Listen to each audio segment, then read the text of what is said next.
देश के हालातों को देखते हुए तो यही प्रतीत होता है कि ये बीमारी से भारत लड़ने में नाकाम साबित हो रहा है। जब भी लोग थोड़ा समझने की कोशिश करते हैं, ये बीमारी हर बार एक नया रूप लेके लोगों को फिर उसी मोड़ पर लाकर खड़ा कर देती है जहां वो पहले थे। नमस्कार, मैं सुषमा चौधरी आपके साथ और आप देखना शुरू कर चुके हैं star Maharashtra news. Corona virus के साथ साथ देश में अब ब्लैक फंगस का भी खतरा बढ़ रहा है। जी हाँ, आपने सही सुना, कोरोना के साथ अब ब्लैक फंगस भी हमारे शरीर पर अटैक कर रहा है। देश के कई राज्यों से इसके मामले सामने आए हैं। सूत्रों के मुताबिक गुजरात में कई ऐसे मामले सामने आए हैं जहां कोरोना से ठीक हुए मरीजों में ब्लैक फंगस भी देखा गया है। गुजरात में कोरोना के मामले तेजी से बढ़ रहे हैं, जिस कारण इन मामलों में काफी बढ़ोतरी हुई है। गुजरात के सूरत में म्यूकोरमाइकोसिस ब्लैक फंगस से 8 मरीजों ने अपनी आंख की रोशनी खो दी है। इसके बाद उन्हें अस्पताल में भर्ती करना पड़ा। पिछले 15 दिनों में सूरत में म्यूकोरमाइकोसिस के 40 मामले सामने आए हैं, जिनमें से 8 मरीजों की आंख की रोशनी चली गई है। ये संक्रमण कोरोना की वजह से फैल रहा है और इसका इलाज हो सकता है, लेकिन अगर इलाज में देरी हो जाए या इलाज ना मिले तो इससे मरीज की मौत भी हो सकती है। सूरत के अलावा देश के अन्य इलाकों में भी इसके मामले पाए गए हैं। मुंबई में एक 29 वर्षीय शख्स में म्यूकोरमाइकोसिस का संक्रमण देखा गया। कोरोना से ठीक होने के बाद सुहास में ब्लैक फंगस के लक्षण दिखने लगे और हाल ही में उनकी सर्जरी की गई।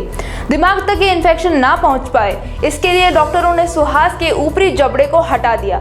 मुंबई के ग्लोबल अस्पताल में मौजूदा समय में म्यूकोरमाइकोसिस के 18 मरीज इलाज के लिए भर्ती हैं। महाराष्ट्र में ब्लैक फंगस के कई मामले सामने आ गए हैं, जिसमें से कई लोगों का ऊपरी जबड़ा निकालना पड़ा और एक की आईबॉल ही नष्ट हो गई। इसके अलावा परेल के केईएम अस्पताल में 25 से ज़्यादा मरीज इस बीमारी का इलाज करा रहे हैं। ये इन्फेक्शन नाक से शुरू होकर जबड़े से होता हुआ दिमाग तक जाता है। अगर एक बार ये इन्फेक्शन दिमाग तक पहुंच जाता है तो मरीज के बचने की संभावना बहुत कम हो जाती है। आखिर क्या है म्यूकोरमाइकोसिस?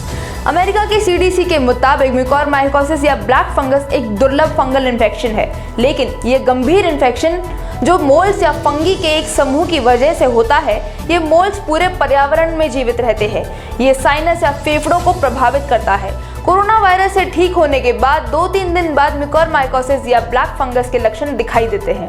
कोरोना से ठीक होने के 2-3 दिन बाद पहले ये संक्रमण साइनस में दिखता है और उसके बाद आंख तक जाता है। वहीं अगले 24 घंटे में ये फंगस दिमाग तक हावी हो सकता है। जानकारों का कहना है कि कमजोर इम्यूनिटी वाले लोगों को इसका ज्यादा खतरा रहता है। डायबिटीज वाले रोगियों पर भी इसका खतरा ज्यादा हो सकता है और जिनके साथ स्वास्थ्य समस्याएं हैं वो इसके लिए चपेट में आ सकते हैं।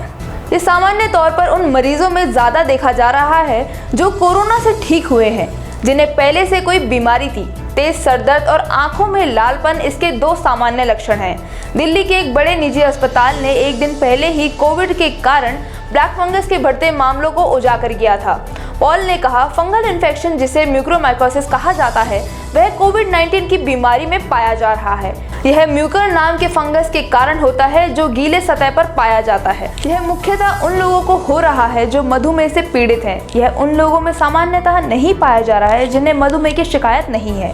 इसके ज़्यादा मामले नहीं है और हम नज़र रखे हुए हैं। पॉल ने कहा कि प्रतिरोधक क्षमता को कम करने वाली लेकिन जीवन रक्षक दवाएं जैसे डेक्सामेथासोन, प्रेडिनिसोलोन, मिथाइलप्रेडिनिसोलोन, डेक्सोना आदि इसका इस्तेमाल कोविड से पीड़ित रोगियों के इलाज में किया जा रहा है। वहीं डॉक्टरों का कहना है कि कोविड-19 रोगियों के उपचार में स्टेरॉइड का उपयोग फंगल संक्रमण का एक कारण हो सकता है। पिछले साल भी डॉक्टरों का यही कहना था कि ज़्यादा स्टेरॉइड लेने वाले मरीजों में भी ये बीमारी नजर आने लगी है। ब्लैक फंगस संक्रमण के लक्षण क्या है? नाक की अंदरूनी दीवारों पर सूखापन आना, नाक के अंदर काली और भूरे रंग की पपड़ियां जमना, नाक बंद होना शुरू हो जाना, ऊपर वाले होठों और गलों का सुन्न होना और आंखों में सूजन आना और आंखों का लाल होना। हम आपसे यही दरख्वास्त करना चाहेंगे कि आप घर में रहें और अपने परिवार का ध्यान रखें। इस बीमारी से बचने का केवल यही एक उपाय है। महाराष्ट्र से जुड़ी सभी खबरों के लिए देखते रहिए हमारे चैनल स्टार महाराष्ट्र न्यूज़ को।